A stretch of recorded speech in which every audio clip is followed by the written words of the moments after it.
نحمده ونصلي على رسوله الكريم. اعوذ باللہ من الشیطان الرجیم. بسم اللہ الرحمن الرحیم. گزشتہ 2 ہفتوں سے کچھ سوالات پینڈنگ پڑے ہیں، تو ان کے جواب پہلے اگر کسی صاحب نے لکھا ہے جس کو میں خود صحیح طرح سے سمجھ نہیں سکا. یہ سوال اصل میں ہے کیا کہ جناب کی خدمت میں عرض ہے کہ کیا کوئی تحفہ جو مجھے ملا ہو، کیا وہ تحفہ میں اپنی مرضی سے کسی ایسے شخص کی نظر کر سکتا ہوں جس سے میں محبت کرتا ہوں یا عقیدت رکھتا ہوں. اب جب ہم کسی شخص کو کوئی تحفہ پیش کرتے ہیں تو وہ تحفہ ہمارے پیشکش اور ان صاحب کے اسے قبول کرنے کے ساتھ ہی ان کی اپنی ملکیت ہو جاتا ہے جن کی خدمت میں تحفہ پیش کیا گیا ہے. اور یہ ان صاحب کا حق ہے کہ اس تحفے کو کس طرح سے استعمال کریں، کسی اور کو آگے پاس آن کر دیں محبت سے یا اپنے استعمال میں رکھیں. لیکن اس میں ایک احتمال یہ ہوتا ہے کہ جس صاحب نے آپ کو محبت سے تحفہ دیا ہے اس کی دل آزاری تھوڑی سی ہو جائے گی کہ میں نے تو محبت سے ان کو اپنے استعمال کے لیے دیا تھا، انہوں نے آگے پیش کر دیا. لیکن اس کے ساتھ ہی ساتھ وہ سنت بھی ہے کہ آپ صلی اللہ علیہ وسلم کی خدمت اقدس میں جو تحفے تحائف اور نذرانے پیش کیے جاتے تھے، آپ صلی اللہ علیہ وسلم کا قاعدہ یہ تھا کہ اٹھنے سے پہلے جھولی جھاڑ کے اٹھتے تھے، خالی ہاتھ اٹھتے تھے، تمام چیزیں دوسروں کو آگے پاس آن کر دیتے تھے. تو وہ سنت زیادہ ضروری ہے بنسبت کسی اور چیز کے. تو اگر کسی کو آپ آگے پاس آن کرنا چاہیں تحفہ تو بہت اچھی بات ہے. سوال کا پس منظر آگے بیان کیا ہے کہ سوال کا پس منظر کچھ یوں ہے کہ ایک چادر میرے پاس دربار حضرت بیبیاں پاک دامن سے عطا ہوئی. کیا میں یہ چادر تحفتاً خواجہ معین الدین چشتی رحمۃ اللہ علیہ صاحب کے روضہ مبارک کے لیے عقیدت و محبت میں دے سکتا ہوں؟ یہ معاملہ تھوڑا مختلف ہو جائے گا. اس قسم کے تحفے تحائف وہ ہونے چاہیے جو پہلے سے کسی کے استعمال میں نہ آ چکے ہوئے ہوں، کیونکہ یہ چادر ایک مزار پر پہلے ڈالی جا چکی ہے اور وہاں استعمال ہوئی ہے، اس کے بعد آپ کو تحفتاً پیش کی گئی ہے. تو یہ زیادہ مناسب نہیں ہوگا کہ ہم جناب خواجہ غریب نواز صاحب کے روضہ مبارک کے لیے اس چادر کو بھیج دیں، وہاں وہ ڈالی جائے. ان کے روضہ مبارک کے لیے چادر نئی اگر خرید لی جائے تو وہ زیادہ بہتر ہوگی. دوسرا سوال انہی صاحب نے پوچھا ہے کہ مزارات سے ملنے والی چادروں کے بارے میں صوفیاء وقت اور اہل طریقت کیا فرماتے ہیں، اس سلسلے میں آپ کی کیا رائے ہے؟ جو چادریں ہمیں وہاں دی جاتی ہیں وہ عذرائے محبت وہاں کے گدی نشین یا سجادہ نشین دے دیتے ہیں. وہ آگے ہم کسی کو تحفتاً پیش کر دیں اپنی کسی عزیز ہستی کو تو اس میں کوئی قباحت نہیں ہے.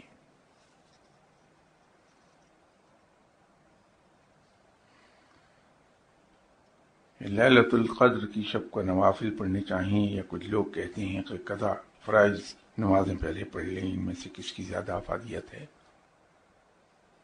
جو قضا فرض نمازیں ہیں وہ پہلے ادا کی جانی چاہیے نوافل سے زیادہ. تو شب قدر میں اگر ہم اپنی قضا فرض نمازیں ہی ادا کر دیں تو اس کا ثواب بھی کئی گناہوں پہ مل جائے گا. ایک اور سوال ہے کہ السلام علیکم شاہ صاحب، گستاخی معاف. بڑے شاہ صاحب کے عرس کے موقع پر بکلیٹ میں ان کی ترکی والے زلزلے کے حوالے سے ڈیوٹی کا واقعہ بیان کیا گیا ہے. یہ ڈیوٹی کس نوعیت کی ہے؟ حالانکہ زلزلہ تو پھر بھی جاپان میں آ گیا تھا. ڈیوٹی کو پوری طرح تو میں واضح نہ کر پاؤں شاید، لیکن جو لوگ روحانی ڈیوٹی پر فائز ہوتے ہیں ان کے ذمے یہ نہیں ہے کہ اللہ تعالیٰ ایک کام کرنا چاہے اور وہ پبلک کو اس سے بچاتے رہیں.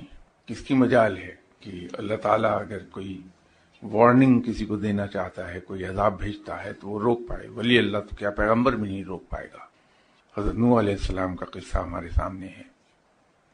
وہ ڈیوٹیاں یہ ہوتی ہیں کہ جو رب تعالیٰ کام کر رہا ہوتا ہے اس کاموں میں کچھ معاملات میں فیسیلیٹیٹ کرنے کے لیے ڈیوٹی لگا دی جاتی ہے. تو یہ ڈیوٹی ترکی والا واقعہ جو بڑے شاہ صاحب کے سلسلے میں بیان کیا گیا وہ ڈیوٹی ویسی ہی تھی. ایسا کبھی نہیں ہوتا کہ اللہ تعالیٰ تو ایک سیلاب بھیجے وارننگ کے طور پر تو کوئی ولی اللہ وہاں بیٹھ کے اس سیلاب کو روک دے. معاذ اللہ، یہ تو اللہ کے کاموں میں رخنہ ڈالنے کی بات ہے. تو کس کی ہمت ہے کہ رب تعالیٰ کے کاموں میں رخنہ ڈالے؟ یہ ایک سوال رہ گیا تھا لاسٹ سنڈے کو. کچھ 70,000 کے برابر دوسرے عالم اور جہان ہیں. کیا ہم جب کہتے ہیں کہ آقائے دو جہاں صلی اللہ علیہ وسلم آپ کے بارے میں، تو دوسرے عالموں اور جہانوں کے لیے کیا آپ رحمت ہیں؟ جہاں کی مخلوق ہم سے شکل و صورت اور جسامت میں مختلف ہے. پہلے تو یہ تعداد تھوڑی سی اس میں عرض کر دوں کہ یہ 70,000 جہان اور 20,000 عالم ہیں. کچھ پر مخلوق ہے. اور جہاں تک آپ صلی اللہ علیہ وسلم کا تعلق ہے تو آپ پوری کائنات کے لیے رحمت للعالمین ہیں. اسی لیے آپ صلی اللہ علیہ وسلم کے نام کے ساتھ رحمت للعالمین آتا ہے. جتنے عالم ہیں ان تمام عالموں کے لیے باعث رحمت ہیں.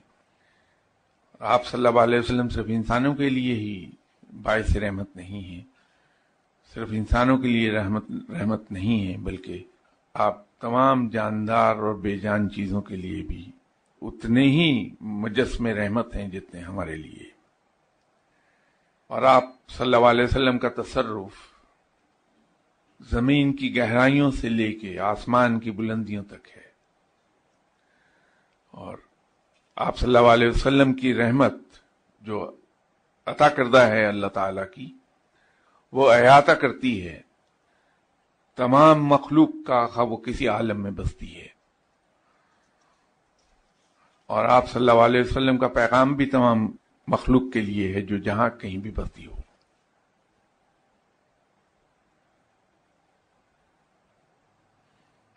ایک سوال یہ ہے کہ عرض کیا ہے کہ ہم دعا میں پڑھتے تو صرف سورہ فاتحہ اور سورہ اخلاص ہیں، اس کا ثواب تمام انبیاء کرام، صحابہ کرام، ازواج مطہرات، شہداء کرام اور تمام سلسلہ بزرگان دین کو آپ صلی اللہ علیہ وسلم کے صدقے میں پہنچا دینے کی درخواست اللہ تعالیٰ سے کرتے ہیں.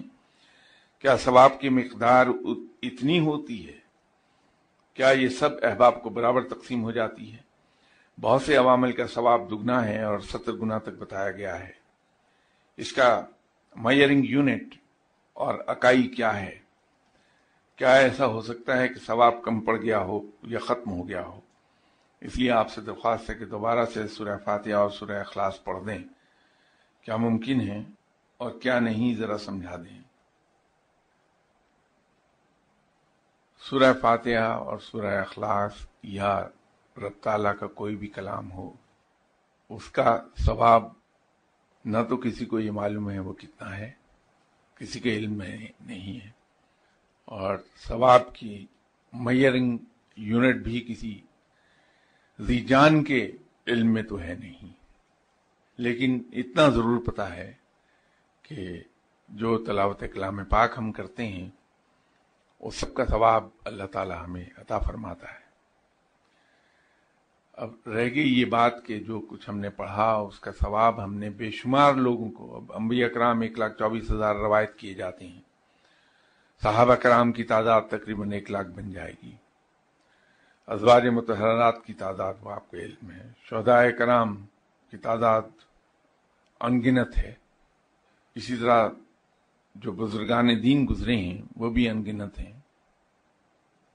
جب ہم ان سب کو وہ ثواب بخشتے ہیں کہ ان کی روحوں کو وہ ثواب پہنچے، رب تعالیٰ چونکہ رحمان ہے، رحیم ہے، تو وہ اس کا ثواب جتنا دیتا ہے کسی ایک شخص کو، اتنا ہی ثواب ان تمام بزرگان دین کو، انبیاء کرام کو، صحابہ کرام کو، ازواج مطہرات کو، شہداء کرام کو فردن فردن اتنا دیتا چلا جاتا ہے، کیونکہ یہ اس کی شان رحمت ہے، یہ اس کی شان رحمانیت ہے، اور یہ اس کی شان رحیمی ہے کہ وہ بجائے اس کے کہ ہمارے ثواب میں سے آگے حصے تقسیم کر دے، وہ اتنا اتنا ثواب سب کو دیتا چلا جاتا ہے۔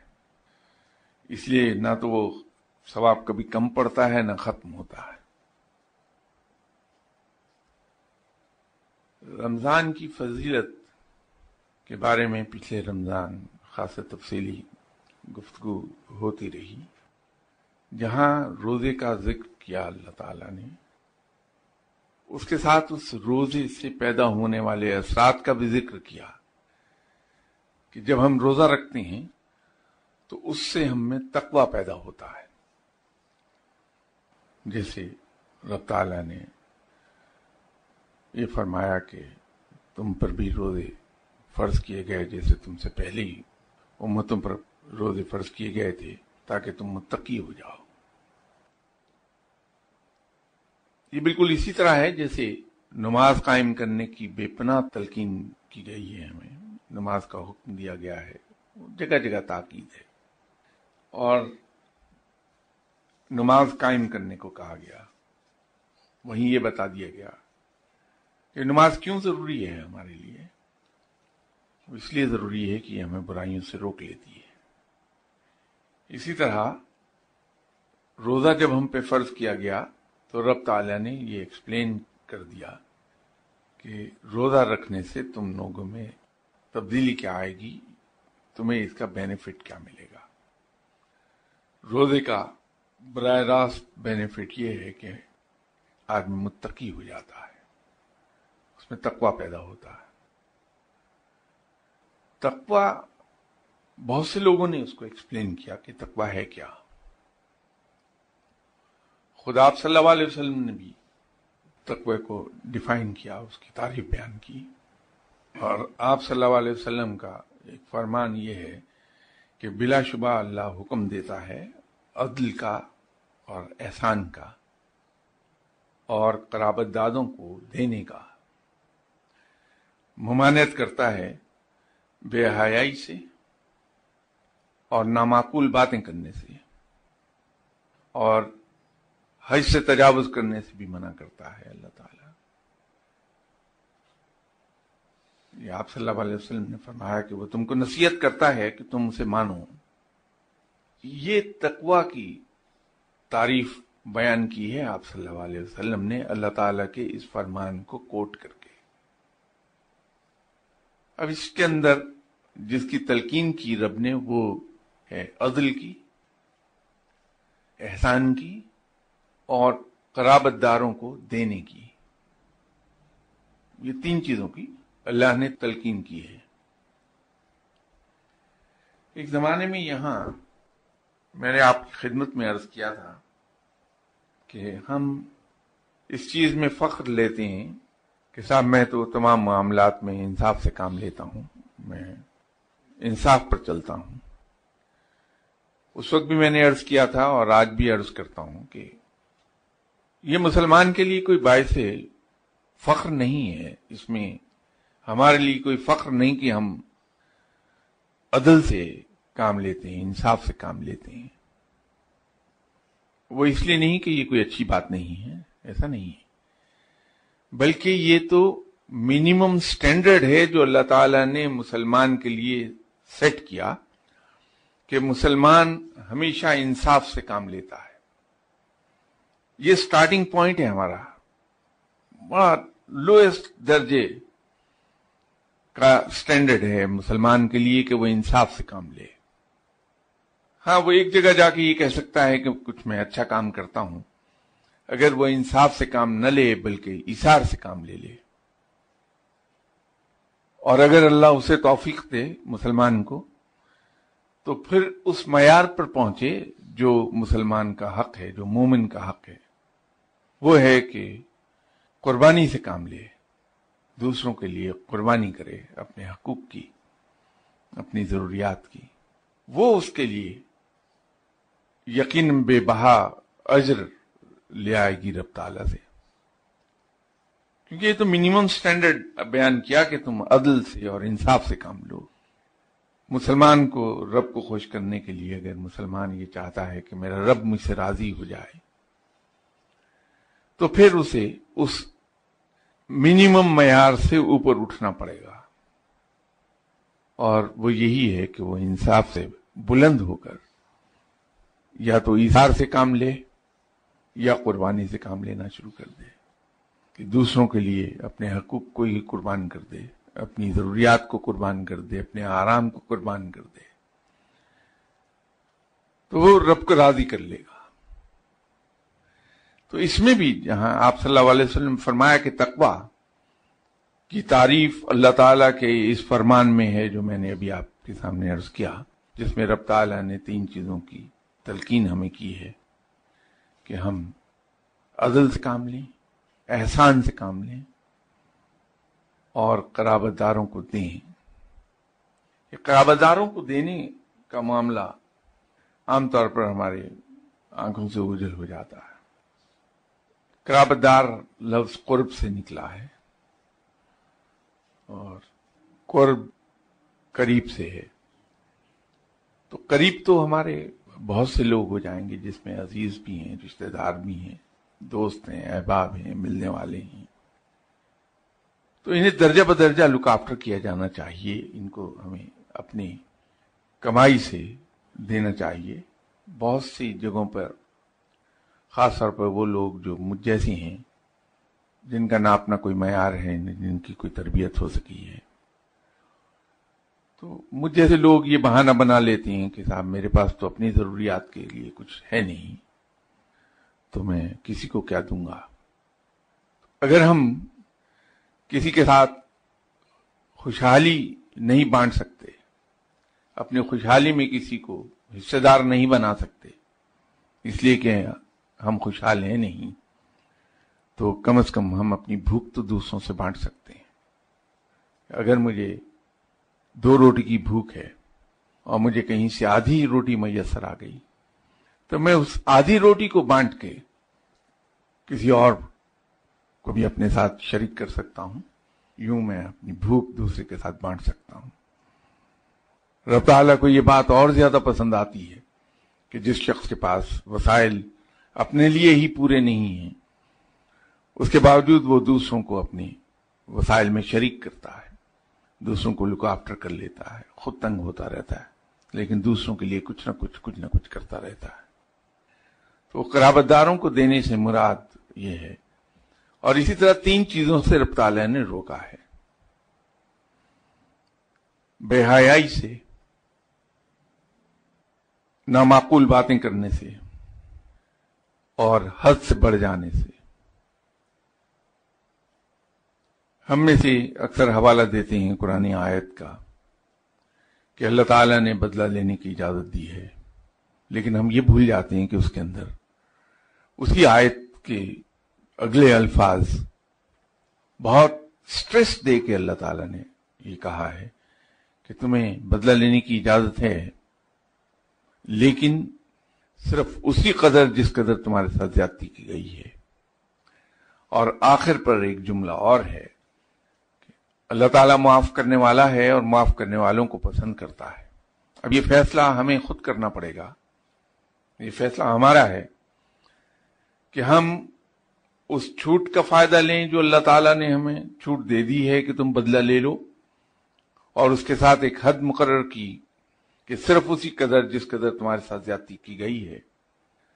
یا ہم اللہ کی سنت پر عمل کریں کہ اللہ معاف کرنے والا ہے اور ہم بھی کسی کو معاف کر دیں، اور اس کے نتیجے میں کیا واقع ہوگا وہ آیت ہی نے فیصلہ کیا ہے. اللہ معاف کرنے والوں کو پسند کرتا ہے، تو ہم کسی کی زیادتی کو بھلا کے اس کو معاف کر کے اللہ کے پسندیدہ بندوں میں شامل ہو جائیں. یہ خود ہمیں فیصلہ کرنا ہے. تو تقوی کی تعریف آپ صلی اللہ علیہ وسلم کے فرمان کے مطابق اللہ تعالیٰ کے اس فرمان میں ہے جو میں نے آپ کے سامنے عرض کیا. تو روزے سے ہمیں یہ حاصل ہونا چاہیے جو آپ صلی اللہ علیہ وسلم نے تعریف کی ہے.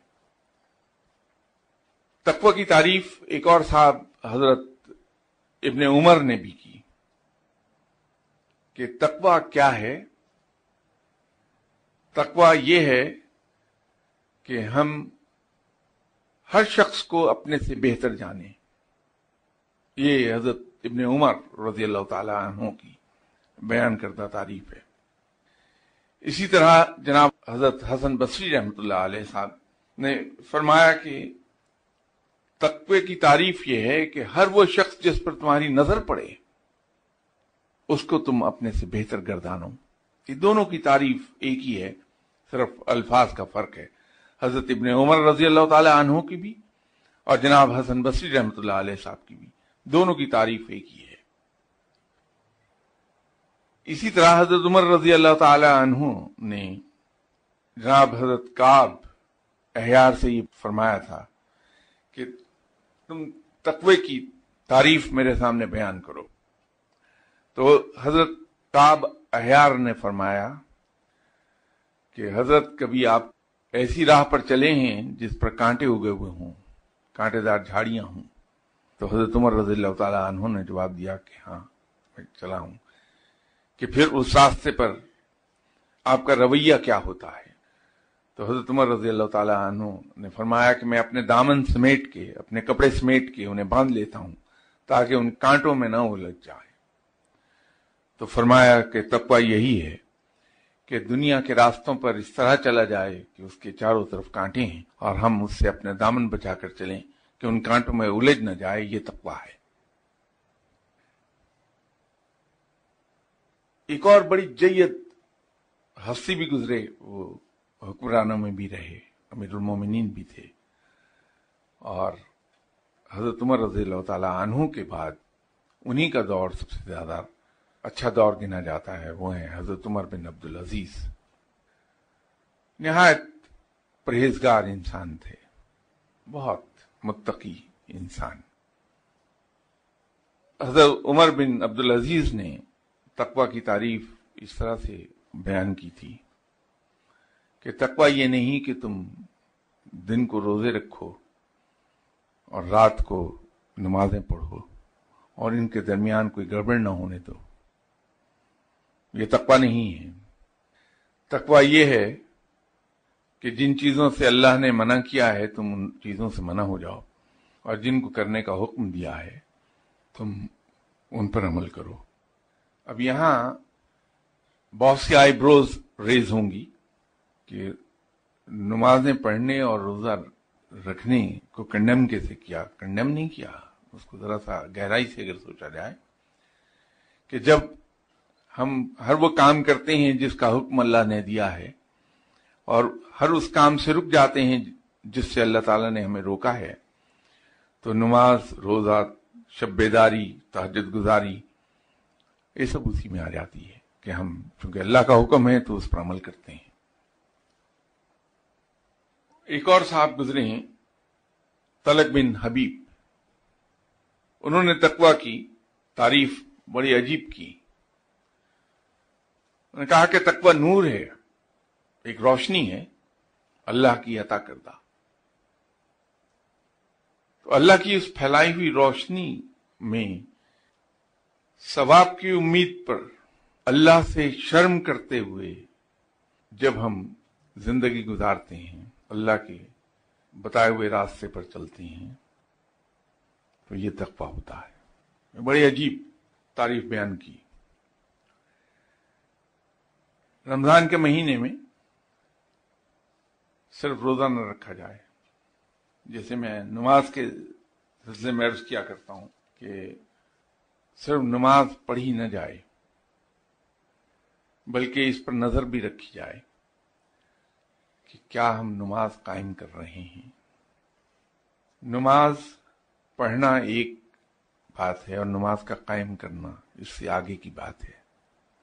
جب ہم نماز کی تمام شرائط پوری کرتے ہیں، نماز کی تمام آداب پورے کرتے ہیں، نماز کی سنت پوری کرتے ہیں، اور پھر اس کے نتیجے پر بھی نظر رکھتے ہیں کہ کیا نماز نے ہمیں برائیوں سے روک لیا، تو پھر ہمیں یہ جان لینا چاہیے کہ ہم نماز قائم کر پا رہے ہیں.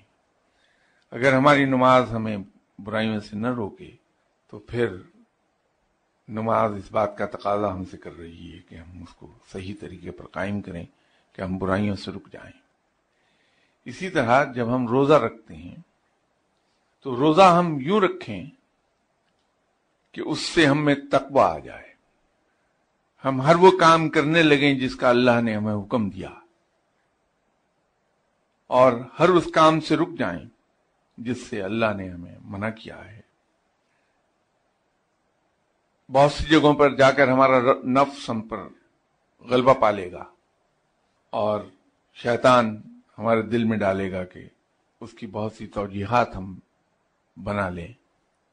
تو سب سے آسان راستہ اللہ کے قائم کردہ معیار پر چلنے کا، اس پر پورا اترنے کا آسان ترین راستہ یہ ہے کہ ہم آپ صلی اللہ علیہ وسلم کی نقل کرنا شروع کر دیں کہ روزے کی حالت میں آپ صلی اللہ علیہ وسلم کیا عمل فرماتے تھے، کن چیزوں سے دور رہتے تھے، کن چیزوں کو کثرت سے کرتے تھے، بغیر کچھ جانے کہ وہ صحیح ہے یا غلط،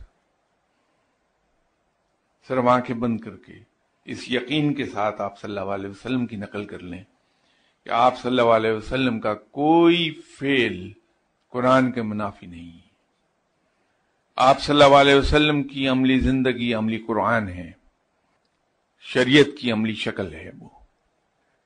تو آنکھیں بند کر کے ہم آپ صلی اللہ علیہ وسلم کی نقل کرتے چلے جائیں۔ میرا ایمان ہے کہ ہماری زندگی 100% قرآن کے مطابق ہو جائے گی اور اللہ راضی ہو جائے گا ہم سے انشاءاللہ تعالی۔ بشرط زندگی اگلی اتوار آپ سے ملاقات ہوتی ہے۔